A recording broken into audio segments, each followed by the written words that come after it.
하나님 말씀 봅니다. 민수기 9장 15절부터 23절의 말씀입니다. 민수기 9장 15절부터 23절, 구약성경 211페이지에 있습니다. 교도가도록 하겠습니다. 15절 먼저 읽어드리죠. 성막을 세운 날에 구름이 성막 곧 정거의 성막을 덮었고 저녁이 되면 성막 위에 불 모양 같은 것이 나타나서 아침까지 이르렀으되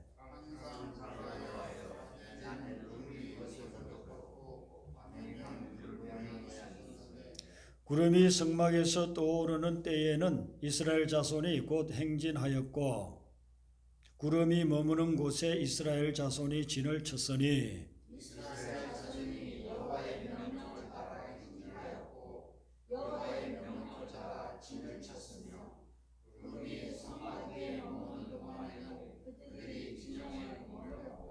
구름이 성막 위에 머무는 날이 오랠 때에는 이스라엘 자손이 여호와의 명령을 지켜 행진하지 아니하였으며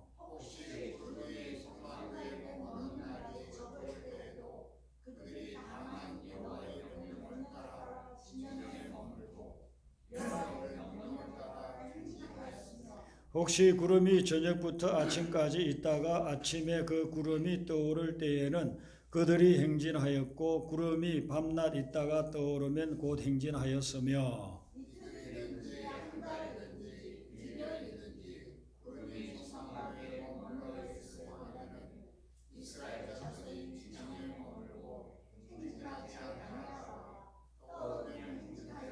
같이 읽습니다. 곧 그들이 여호와의 명령을 따라 진을 치며 여호와의 명령을 따라 행진하고 또 모세를 통하여 이르신 여호와의 명령을 따라 여호와의 직임을 지켰더라. 아멘. 교회 오시면 오늘 설교할 성경 본문 주보에 나와 있으니까 그걸 미리 찾아 놓으시면 우리가 같이 읽을 때 도움이 되겠습니다. 오늘 이 본문 말씀은 모세가 하나님의 지시를 받아 성막을 지었을 때 그 성막이 완성된 날에 일어난 사건을 이야기를 하고 있습니다. 성막이 완성되었을 때에 아주 신비한 현상이 나타났어요. 성막 위에 구름이 떠가지고 있는 겁니다. 그리고 밤이 되면 구름이 캄캄해야 되는데 구름 속에 불빛이 들어있어서 밝게 빛나는 것입니다. 얼마나 신기하겠어요? 구름이 밤에는 아무것도 보이지 않고 구름 때문에 더 캄캄해지는데 그 구름이 벌겋게 빛을 내고 있으니 굉장히 신기하죠. 그래서 오늘만 그러려나 하고 봤는데 그 다음날도 또 그래요. 성막 위에 구름이 있고 밤이 되면 또 빛을 발하는 겁니다. 그러면서 이보다도 이제 더 기이한 현상은 뭐냐면은 이 구름이 떠오르면 이스라엘 백성들이 어떤 일이 있더라도 구름을 따라가게 되는 겁니다. 구름이 머무르는 곳에 머무르고 구름이 움직이면 같이 움직이고 그게 하루 이틀도 아니고 광야를 통과하는 동안 40년 동안 지속이 되었다 하는 것입니다. 이것이 얼마나 어려운 일입니까? 광야라고 하는 것은 차 타고 여행할 때는 에어컨 트는 차 안에서 밖에 보면은 아유 광야가 멋지네 이렇게 할지 모르지만은 광야에 들어가서 살면은 얼마나 힘들겠어요. 거기에 머무른다는 것도 힘들고 움직인다는 것도 힘듭니다. 머무르는 것은 상하수도 시설이 잘 돼 있는 것도 아니고 거기에 무슨 리조트처럼 아름다운 호텔 시설이 돼 있는 것도 아니고 그냥 텐트 치고 거기서 지내야 되는데 파리떼, 모기떼, 해충들 있고 얼마나 거기에서 생활하기가 힘들겠어요. 그런데 하나님이 구름을 다 멈춰두면은요, 그곳에 그냥 한 달이고 두 달이고 1년이고 5년이고 10년이고 있어야 돼요. 그러다가 어느 날 구름이 쫙 떠오르면은 움직여야 되는데 60만 대군에 아이들, 여자들, 노인들 합치면 200만 명이 된다고 하지 않습니까? 200만 명이 그 광야에서 움직인다고 한번 생각을 해보세요. 얼마나 힘들고 어려운 일이 많겠습니까? 우리나라 200만 되는 도시 우리 여기 고양시가 100만이 조금 넘었다고 하는데 200만 명이면 어마어마하지 않습니까? 그 인원들이 이렇게 가축을 끌고서 움직인다고 생각해 보세요. 그것도 쉽지가 않습니다. 어떤 곳에 가보니까 물도 흐르고 땅도 넓어서 조금 지낼만 한데 갑자기 구름이 또 올라요. 그러면은 다 챙겨가지고 또 옮겨가야 돼요. 이런 어려움이 있는데 그럼에도 불구하고 오늘 말씀 17절부터 22절에 보면은 이스라엘 백성들이 구름을 따라서 움직이고 머무르고를 했다는 것입니다. 참 대단하지 않습니까? 이런 사건이 우리에게 주는 영적인 메시지가 있습니다. 그 메시지는 뭐냐면은 우리가 믿음의 생활을 하면서 어떤 상황에도 하나님이 인도하시는 대로 따라가라는 것입니다. 하나님이 어떻게 인도하시는가? 그걸 깨달았으면 그대로 따라가라. 좀 다르게 이야기하면 하나님과 늘 동행하라. 구름은 뭐냐면 하나님이 임재하고 있는 것을 상징적으로 나타내지 않습니까? 그러니까 그 구름이 움직이면 너도 움직이고 구름이 머무르면 너도 머무르고. 그래서 우리가 믿음의 삶을 산다는 것은 하나님과 함께 움직이는 거예요. 하나님이 머무르면 머무르고 하나님과 함께하면 하나님이 가면 가고. 그래서 하나님이 보여주는 징조를 깨닫고 그것을 따라가는 삶, 그걸 오늘 이 말씀 속에서 보여주고 있다는 것입니다. 잠언 16장 9절에 사람이 마음으로 자기의 길을 계획할지라도 그의 걸음을 인도하시는 분은 하나님이라고 했어요. 여호와 하나님이 우리를 인도해 주신다라고 했습니다. 여러분들이 지금까지 살아온 삶을 한번 보세요. 많은 것들을 계획했을 겁니다. 이런저런 인생을 살아나가면서 이런 계획 저런 계획들을 많이 했을 겁니다. 그런데 그 계획들 중에 여러분들이 생각하고 계획한 대로 된 것도 있겠지만은 되지 않은 일들도 많이 있을 거예요. 한번 여러분들 점검을 해보세요. 점검해보면 우리가 생각하고 계획한 것대로 되지 않은 일들이 오히려 더 많아는 것 같아요. 예. 이렇게 공부하고 이렇게 학교를 가고 이렇게 직장을 가지고 이렇게 사람을 만나고 그런 많은 생각과 계획을 가졌는데 지금 인생을 쭉 살고 나서 보니까 내가 계획했던 대로 안 된 일들이 상당히 많았다. 이렇게 볼 수 있잖아요. 그것은 뭐냐 하면은 우리의 걸음을 인도해 주시는 분은 하나님이다 이거죠. 그러니까 우리는 처음부터 계획을 짜고 어떤 것을 생각을 할 때에 하나님이 원하시는 바가 뭔가, 하나님이 어디로 인도하시는가, 그걸 찾아야 돼요. 그걸 깨달아야 돼요. 그래서 하나님이 인도하시는 대로 가는 삶, 이게 아주 중요하다는 것입니다. 광야에서는 이스라엘 백성들에게 구름을 딱 보여줬어요. 오늘날 우리에게는 구름처럼 이렇게 보이는 게 없어요. 그 좀 아쉬움이 있죠. 만약에 오늘날도 구름이 탁 나타나가지고 이렇게 움직이고 머무르고 이렇게 하면은 우리가 아마 신날 겁니다. 그런데 신약 시대에 예수님 오셔서는 이제 겉으로 보이는 그런 것에 의지하는 것이 아니라 내 내면 속에 내 영혼 속에 주시는 하나님의 지시와 하나님의 인도하심이 있습니다. 그걸 따라가야 됩니다. 그래서 겉에 보이는 구름은 지금은 나타나지 않지만 우리가 기도할 때 기도를 통해서 하나님이 들려주는 음성이 있어요. 그러면 그걸 따라가셔야 되는 거예요. 사도 바울은 선교를 하면서 자기가 먼저 가고 싶은 곳도 있었고 또 어떤 곳에는 꼭 가고 싶었는데 그때는 못 갔던 그런 데도 있어요. 그가 소아시아 쪽으로 가고 싶은데 거기 가서 복음을 전하고 싶은데 성령께서는 마게도냐로 와라. 그렇게 해서 마게도냐 쪽으로 가서 복음을 전해요. 로마에 가서 복음 전하고 싶었어요. 젊었을 때에.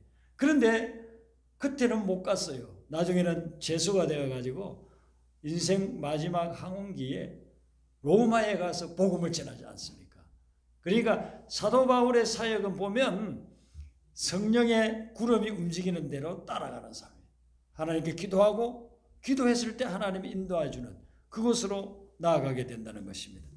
여러분들도 이렇게 기도하게 되면 기도하는 중에 하나님이 알려주는 바가 있어요. 그러면 그걸 따라가셔야 돼요. 기도하지 않으면 잘 몰라요. 그런데 기도하면 하나님이 알려주고 깨닫게 해주시고 음성을 들려주는 거예요. 그러면 그 길을 따라가면 하나님께서 예비한 일들이 그곳에 기다리고 있는 거죠. 그래서 이스라엘 백성들에게 보이는 구름으로 보여주신 하나님이 지금은 우리의 마음속에 우리의 영혼 속에 감동하시고 징조를 보여주심으로 우리를 이끌어 나가신다는 겁니다. 저는 목회 사역을 하면서 이 기도 중에 하나님이 암시해 주시는 것, 그것을 깨닫고 나아간 그런 적들이 참 많았습니다. 어떤 것을 중대한 것들을 결정해야 될 때 이것인가 저것인가 결정이 잘 안 될 때가 있어요. 공부를 해야 되는데 학교를 이곳을 갈까 저곳을 갈까, 또 결혼할 때에 결혼을 누구를 만나서 어떻게 가정을 이루어 나갈까, 또 사역지를 정할 때 목회를 할지 아니면 공부를 계속할지, 목회를 한다면 기존 교회로 가서 목회를 할지 새롭게 개척해야 될지, 이런 걸 두고 하나님 앞에 기도를 하면 하나님께서 기도 중에 알려주시는 바가 있어요. 그것을 순종해 가지고 가는 겁니다. 그러면 하나님께서 그 길을 열어주시는 거예요. 또 더불어서 우리가 하나님의 지시를 받는 아주 중요한 방법은 하나님의 말씀을 묵상하는 겁니다. 하나님의 말씀을 묵상하면 그 묵상하는 말씀 속에서 하나님이 우리에게 알려주는 바가 있습니다. 그러면 그것을 따라갈 때 광야 같은 이 세상에서도 결코 지치지 않고 쓰러지지 않고 담대히 나아갈 수 있는 그런 능력이 생기는 것이죠. 그러면서 하나님은 종종 우리가 예기치 못한 사람이나 주변에 자주 만나는 사람의 그런 사람을 통해서 우리에게 알려줄 때도 있습니다. 대화를 나누는 가운데 그 사람하고 이야기하는 가운데 내가 지금 고민하고 있는 이 부분에서 하나님이 이렇게 하기를 원하시는구나, 그걸 깨달을 때가 있어요.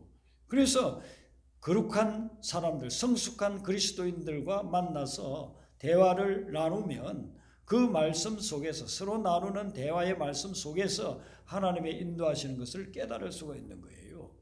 복음을 전가하는 복음 전도자들이 하나님의 말씀을 대언하잖아요. 그러면 그것을 듣는 사람은 구원의 역사가 일어나는 것이 바로 하나님께서 사람들을 통해서 또한 역사를 하는 겁니다. 사람을 통해서, 그 사람의 말을 통해서, 그 사람과 만남을 통해서 우리에게 들려주는 하나님의 음성이 있는 거예요. 그리고 이제 또 어떤 사건들, 예기치 않은 어떤 사건을 당했는데 그 사건을 통해서 하나님이 역사할 때가 있습니다. 구약에 나타난 이 성막 위의 구름과 같은 현상은 지금은 없지만은 오늘 이 기도, 말씀 묵상, 또한 하나님이 만나게 하는 사람, 우리에게 일어나는 사건, 이런 것들을 통해서 하나님은 끊임없이 우리에게 메시지를 주시고 또한 그 말씀대로 나아갈 수 있도록 징조를 보여주시고 있는 거예요. 제가 한 3주 전에 말씀을 읽다가 시편 146편 3절을 읽는데 이 말씀이 자꾸 암송을 하게 되는 겁니다. 잘 아는 말씀이죠. 기인들을 의지하지 말며 도울 힘이 없는 인생도 의지하지 말라, 그 말씀이거든요.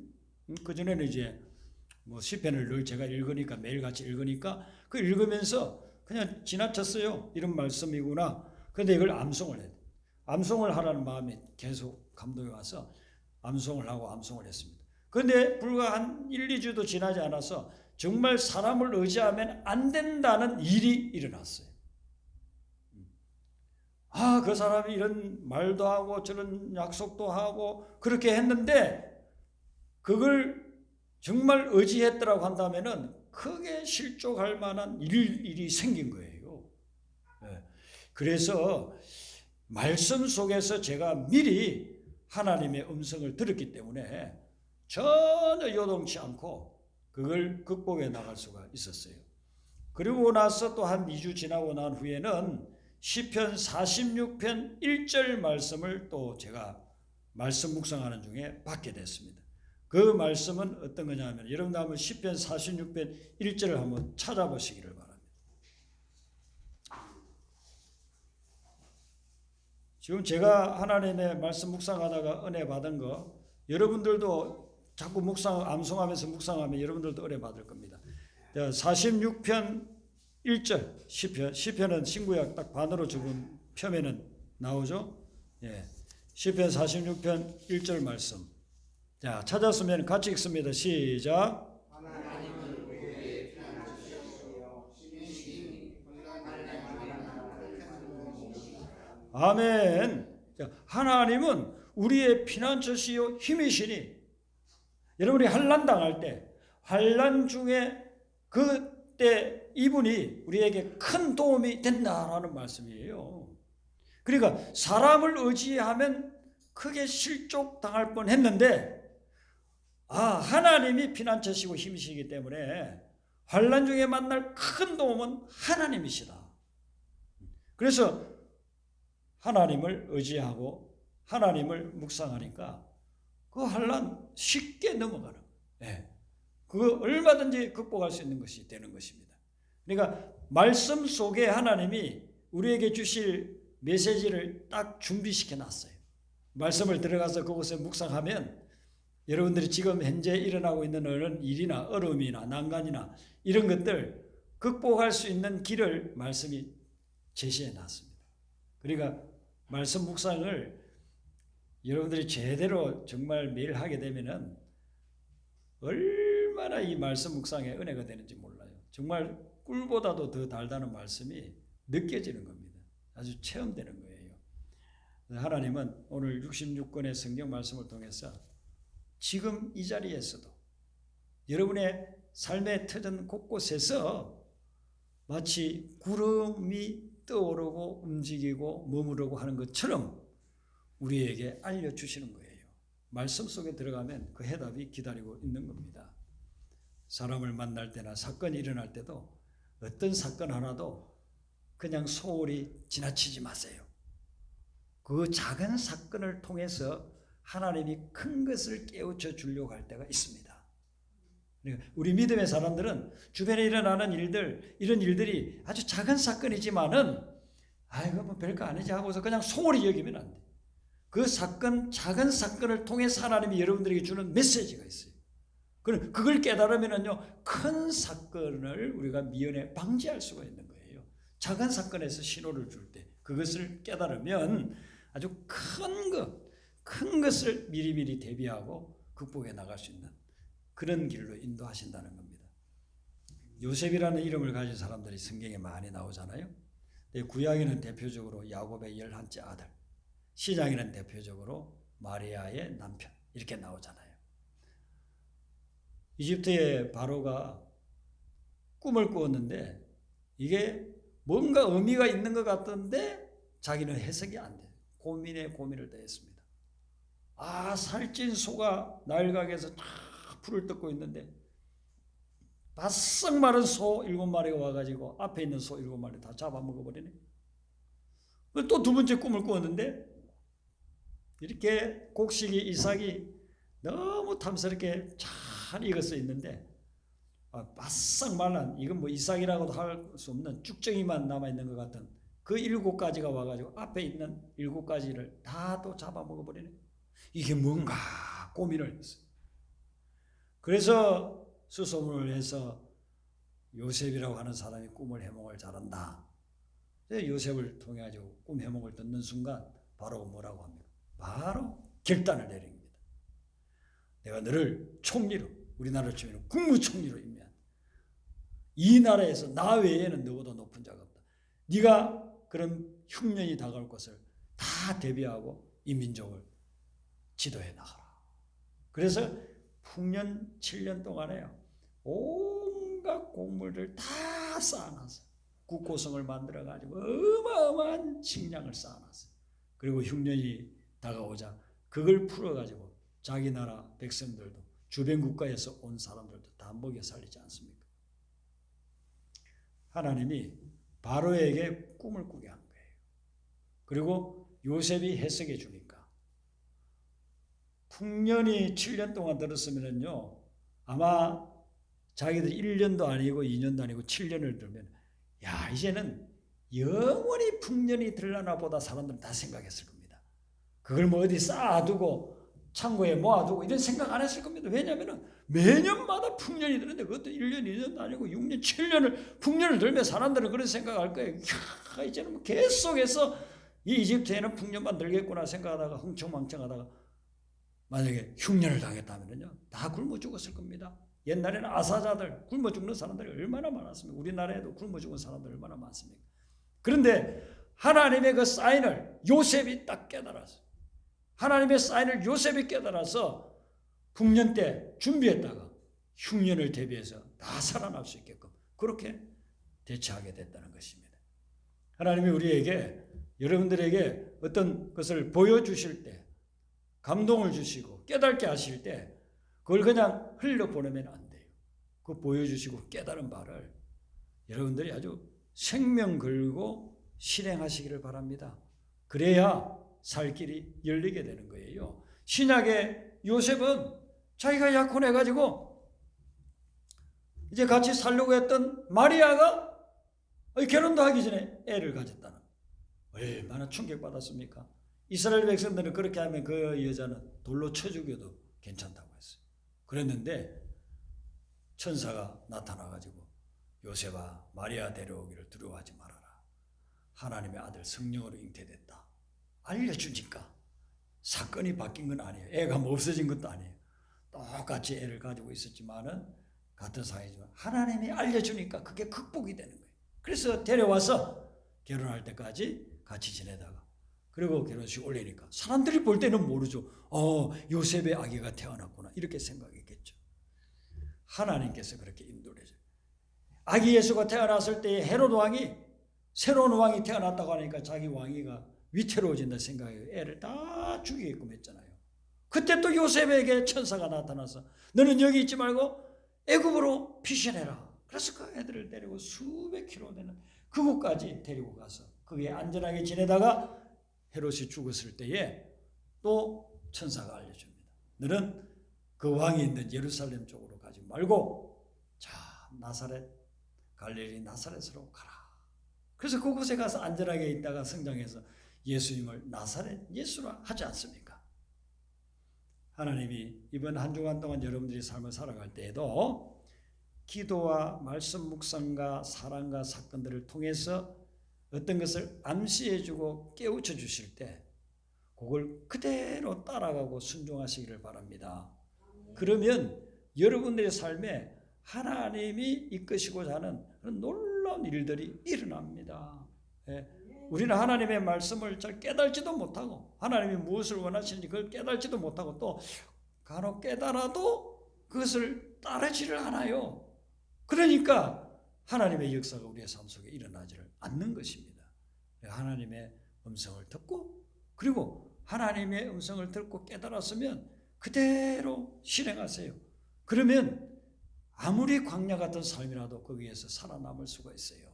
이스라엘 백성들이 하나님이 보여주는 징조에 순종해서 움직이고 머물렀을 때에 그들은 40년 동안 먹을 것이 내려오고 마실 물이 반석에서 쏟아져 나오고 옷이 떨어지지 않고 신발이 낡지 않는 그런 매일이 기적인 삶을 살아간 거예요. 오늘 말씀을 한번 다시 보시면 여기에 계속 반복해서 나오는 말씀이 있어요. 구름도 많이 반복되어서 나오는데 여호와의 명령이라는 말이 반복돼서 나오고 있습니다. 18절에 보면은 이스라엘 자손이 여호와의 명령을 따라 행진하였다. 또 여호와의 명령을 따라 진을 쳤다. 19절에 보면 중간에 여호와의 명령을 지켜, 그리고 20절에 보시면은 중간에 여호와의 명령을 따라 진영에 머물고 여호와의 명령을 따라 행진했다. 23절은 세 가지나 나와요. 그래서 우리 23절 한 번 더 읽어봅시다. 23절 시작. 곧 그들이 여호와의 명령을 따라 진을 치며 여호와의 명령을 따라 행진하고 또 모세를 통하여 이르신 여호와의 명령을 따라 여호와의 지림을 지켰더라. 아멘. 여호와의 명령을 따라서 갖고 따라서 갈 때는 그들은 살아났어요. 그런데 여호와의 명령을 따르지 않고 거역했던 사람들은 광야에서 다 죽었어요. 가나안 땅에 못 들어갔어요. 여호와의 명령, 하나님이 지시하는 거라고 한다면 그걸 따라라. 그걸 따를 때에 광야 같은 세상에서도 살아남을 수 있다는 하나님이 인도해 주는 거예요. 이번에 우리가 매스컴을 통해서 많이 듣고 있는 팔레스티나하고 이스라엘하고 전쟁. 제 친구 목사님이 2주 전에 카톡을 보냈어요. 몇 달 동안 교인들이 그 이스라엘에 가서 전도하려고 준비를 해가지고 이제 내일 떠난다고 기도해달라고 그러더라고요. 뭐 부채춤 이런 거 준비해가지고 그래서 이제 길거리에서 그걸 공연을 해서 유대인들에게 그런 걸 통해서 전도를 하려고 많이 준비해가지고 갔습니다. 그래서 이제 갔구나 내일 기도할 때마다 생각하고 잘 돌아오겠지 했는데 갑자기 팔레스틴에 그렇게 이제 전쟁이 일어나 버린 거예요. 그러니까 이 친구하고 그 교회 성도님들은 한 20여 명이 간 것 같은데 큰일 났어요. 전쟁이 일어나가지고 막 미사일 로켓 터지면 어떡합니까? 그래서 제가 전쟁이 일어나자마자 카톡을 보냈어요. 카톡을 보냈는데 답장이 없는 거예요. 야, 이거 무슨 일이 있나? 또 그 다음날 보냈는데 또 답장이 없어요. 그래서 제 친구들이 걱정을 하기 시작했어요. 목사님들이 아이고 어떻게 된 거예요? 그 목사님하고 성도들 어떻게 됐나? 지금 전쟁이 저렇게 심각하다는데 그래서 자꾸 이제 기도하면서 연락도 안 되니까 그리고 나서 지난 토요일에 그렇게 되고 전쟁이 일어나고 이제 월요일 날 연락이 됐어요. 월요일에 연락이 됐는데 그 목사님 말씀이 자기들이 토요일 날까지 한 일주일 정도의 모든 사역을 마치고 그리고 한국에 들어오고 있는 중에 전쟁이 일어났다는 걸 알게 됐다는 거예요. 그러니까 참 하나님이 기가 막히게 이분들을 인도를 한 거예요. 만약에 일주일만 늦게 그곳에 가서 그렇게 선교한다고 했다고 한다면 그 양반들은 도착하자마자 전쟁이 일어나가지고 정말 큰 어려움을 당했을 거예요. 하나님께서 그분들이 딱 떠나고 나네 선교하고 나서 떠나고 난 후에 전쟁은 뭐 어차피 우리가 시간을 하든 안 하든 아마 일어났을 거예요. 근데 한 주간 일찍 갈 수 있도록 인도를 해 주셔가지고 그래서 안전하게 돌아왔어요. 우리 최윤근 선교사님이 지금 사우디에 가서 복음을 이제 전하려고 여러 가지 준비를 하고 있는데 여러분 우리 선교사님들의 삶을 보면 정말 힘들고 어렵고 또 광야 같은 그런 경우가 얼마나 많은지 몰라요. 그래서 선교사님들은 더 기도하게 되고 더 말씀 묵상하게 되고 하나님의 인도를 받아서 이렇게 저렇게 가잖아요. 예. 광야 같은 삶을 우리가 지금도 살고 있습니다. 우리 성도님들의 삶을 보면은 정말 광야 같은 그런 삶을 살고 있어요. 그런데 여기에서 살아남을 수 있는 길은 다른 것이 아니라 하나님이 징조를 보여주실 때 그 하나님의 지시를 따라 명령을 따라 순종하며 가는 것입니다. 그러면 하나님이 길을 열어주시고 필요를 공급해 주시고 여러분의 삶에 아름다운 역사들이 일어나며 주님을 위해서 귀하게 쓰임받는 인생이 되게 그렇게 만들어 주실 줄로 믿습니다. 네. 우리 찬송 아까 불렀던 복음성가 51장 부르도록 하겠습니다. 나의 힘이 되신 여호와여.